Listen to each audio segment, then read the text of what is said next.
बल्लू जंगल के पक्षियों का घोंसला बनाने का काम किया करता था। वो बहुत ही नेक दिल था और कई बार मुफ्त में भी पक्षियों को घोंसला बनाकर दिया करता था।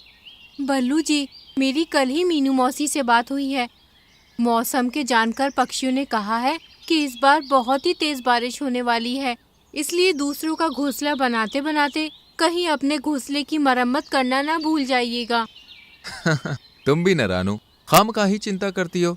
अरे मैं कल पक्का अपने घोंसले की मरम्मत कर लूंगा, लेकिन आज शाम को मुझे पहाड़ी वाले जंगल में जाना है। हो सकता है कि मैं आज ना आ पाऊं, इसलिए चुन्नू मुन्नू का ध्यान रखना। बल्लू काम से पहाड़ी वाले जंगल की तरफ निकल जाता है। शाम होते ही तेज हवाएं चलनी शुरू हो जाती हैं और जोरदार बिजली की गड़गड़ाहट के साथ बारिश होना शुरू हो जाती है। माँ, माँ, ये कैसी आवाज थी और आसमान में वो झालर जैसी क्या चमकी? अरे मेरे बच्चे, वो झालर नहीं थी, वो बिजली थी। माँ, मुझे इस आवाज से बहुत डर लगता है। मैं आज रात तुम्हारे साथ ही सोऊंगा।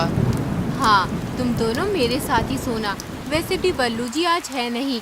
मुझे तो डर है कहीं हमारा घोंसला न टूट जाए, इतना कमजोर जो है। रानू मन ही मन परेशान हो रही थी कि तभी दरवाजे पर मीनू मौसी दस्तक देती हैं। मीनू मौसी, इतनी बारिश में यहाँ क्या कर रही हो? क्या हुआ, सब ठीक तो है? पहले अंदर आओ। कुछ भी ठीक नहीं है रानू, वो देख मेरा घोंसला पानी में बह रहा है। बारिश इतनी तेज है कि मेरा कमजोर घोंसला ढह गया। आज रात मैं तेरे साथ ही रुकूंगी। क्यों नहीं मीनू मौसी, तुमने तो मेरी कितनी बार मदद की है। तुम निश्चिंत होकर यहीं रुको। रानू, बल्लू कहाँ है? कहीं दिख नहीं रहा। यही तो चिंता है मीनू मौसी।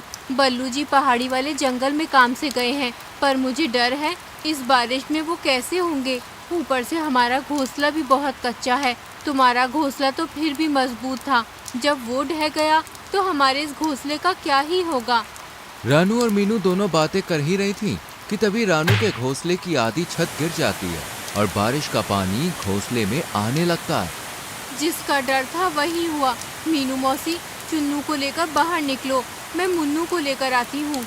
चारों घोंसले से बाहर पेड़ की टहनी पर बैठ जाते हैं और बारिश में भीगने लगते हैं। रानू, चुन्नू मुन्नू को ज्यादा देर तक बारिश में रखना ठीक नहीं है। मैं यहाँ इनके पास रुकती हूँ, तू जा किसी से मदद मांग ले। सही कहती हो मीनू मौसी, मैं अभी कालू भैया के पास जाती हूँ, शायद हमारी मदद हो जाए।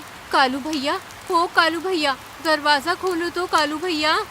दरवाजे की तरफ देखने की कोशिश भी मत करना। तुमने कोई हवेली नहीं बनाई है मेरे लिए।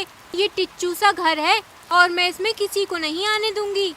मैं तो बस देख रहा था, तुम कहती हो तो नहीं खोलता दरवाजा, लेकिन बल्लू और रानू ने हमारी कई बार मदद की है, तो फिर। चलो चलो, मदद बड़ी की है। मुफ्त में घर बना दिया तो क्या मदद हो गई? सो जाओ अब। लगता है कालू भैया और गौरी बहन सो रहे हैं। मोंटू से पूछ कर देखती हूँ। मोंटू, दरवाजा खोलो, मेरे बच्चे बारिश में भीग रहे हैं, हम मुसीबत में हैं, मदद करो। मोंटू दरवाजा न खोलकर खिड़की से बात करता है और रानू उसे पूरी बात बताती है। क्या है ना रानू, मेरा घोंसला बहुत कमजोर है, ये ज्यादा लोगों का वजन नहीं झेल पाएगा, इसलिए मैं तुम्हारी मदद नहीं कर पाऊंगा, माफ करना। इससे पहले कि रानू कुछ बोल पाती, मोंटू खिड़की बंद कर लेता है और रानू मीनू मौसी के पास जाती है। सब मतलबी हैं। तूने और बल्लू ने कितनी बार इनकी मदद की, किसी को राशन दिया तो किसी का मुफ्त में घर बनाया, पर आज जब तेरा घर टूटा है तो सब पीठ दिखा रहे हैं। अगर मैं अकेली होती तो कोई चिंता नहीं थी, पर चुन्नू मुन्नू के लिए मन घबरा रहा है मौसी। ऊपर से बल्लू जी भी तो नहीं आए हैं, क्या करूं, कुछ समझ नहीं आ रहा। चिंता मत कर रानू, हमने कभी किसी का बुरा नहीं किया, भगवान भी हमारे साथ बुरा नहीं करेगा। आ, हम दोनों अपने पंखों में चुन्नू मुन्नू को छुपा लेते हैं। आधी रात हो जाती है लेकिन बारिश थमने का नाम ही नहीं लेती। माँ, बहुत ठंड लग रही है। मुझे भी बहुत भूख भी लगी है। रानू, क्या तूने इन्हें कुछ खाने को नहीं दिया था? नहीं मीनू मौसी, दोनों बल्लू जी के साथ खाने की जिद कर रहे थे, पर वो तो है नहीं, और अब तो राशन भी बर्बाद हो गया। इतनी बारिश हो रही है, ना जाने हमारा क्या होगा। तू घबरा मत, चलो मेरे साथ चलो सब लोग। मीनू मौसी रानू और चुन्नू मुन्नू को लेकर एक बड़े से पेड़ के पास जाती है। पेड़ राजा जागो, पेड़ राजा, हमें तुम्हारी मदद चाहिए। क्या हुआ मीनू मौसी, तुम और रानू चिड़िया, तुम सब इतनी बारिश में यहाँ क्या कर रहे हो? पेड़ आजा, रानू और मैं बड़ी मुसीबत में हैं। देखो ना, रानू का घर ढह गया और मेरा भी, और कोई भी हमारी मदद करने को तैयार नहीं है। क्या तुम हमें रहने के लिए छत दोगे? कैसी बात करती हो मीनू मौसी? रानू, बल्लू और तुमने कितनी बार मुझे कटने से बचाया है। अब भला मैं तुम्हारी मदद नहीं करूँगा तो कौन करेगा? जल्दी से मेरे इस बड़े से होल में आ जाओ, मैं तुम्हें सुरक्षा भी दूंगा और खाने को ढेर सारे फल भी। जल्दी आ जाओ। रानू और मीनू तुरंत ही चुन्नू मुन्नू के साथ पेड़ के होल में बैठ जाती हैं। वहाँ बहुत सारे फल भी खाते हैं वो लोग, और फल खा के सभी अपनी भूख मिटा लेते हैं। देखते ही देखते पूरी रात गुजर जाती है। मीनू मौसी, सुबह हो गई है, बारिश भी रुक गई है। मैं जाती हूँ पहाड़ी वाले जंगल में बल्लू जी को देखने। तुम चुन्नू मुन्नू का ध्यान रखना, मैं जल्दी आ जाऊंगी। हाँ हाँ, मैं इनका ध्यान रखूंगी। माँ, मुझे भी तुम्हारे साथ चलना है। हाँ मुझे भी, मैं भी अब उड़ सकता हूँ, हमें भी अपने साथ ले चलो ना। चुन्नू मुन्नू के जिद करने पर रानू उन्हें भी अपने साथ ले जाने के लिए तैयार हो जाती है, और फिर तीनों बल्लू को ढूंढने निकल पड़ते हैं, जो पहाड़ी वाले जंगल में एक ऊंचे से पेड़ पर बैठा हुआ था। बल्लू जी, मैं तो घबरा ही गई थी, आप आए ही नहीं। रानू, मैं तो आ रहा था, लेकिन बारिश इतनी तेज अचानक आ गई कि मुझे मौका ही नहीं मिला। इसलिए अब निकल रहा था कि इतने में तुम आ गई। चलो अपने घर चलते हैं। नहीं बल्लू जी, मैंने कहा था ना, अपने घर की मरम्मत कर लीजिए, पर आपने मेरी एक नहीं सुनी और हमारा घर बारिश में टूट गया। अरे नहीं, तो तुम सब कहाँ रहे रात भर? रानू बिल्लू को सब बताती है, और फिर चारों अपने जंगल के लिए निकल पड़ते हैं। उन्हें पहुंचते पहुंचते शाम हो जाती है, और तेज हवाओं के साथ हल्की हल्की बूंदाबांदी शुरू हो जाती है। अरे नहीं, लगता है मैं आज भी अपना घर नहीं बना पाऊंगा। कोई बात नहीं, हम पेड़ के होल में रह लेंगे, वो बहुत बड़ा है। हाँ, और वहाँ बहुत से मीठे फल भी हैं खाने को, मजा आएगा।